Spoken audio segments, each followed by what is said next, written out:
Orin Dáfídì 17. Ẹ pàtẹ́wọ́, gbogbo ẹ̀yin ènìyàn.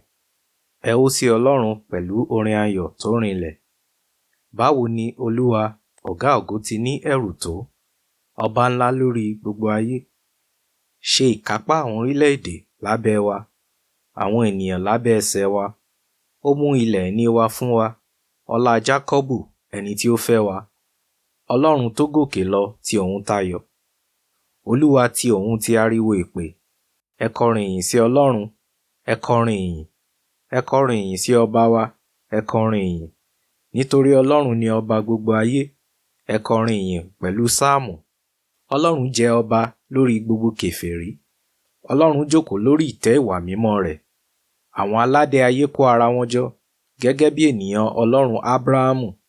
Nítorí asà ayé ti Ọlọ́run ni, òun ni ó ga jùlọ.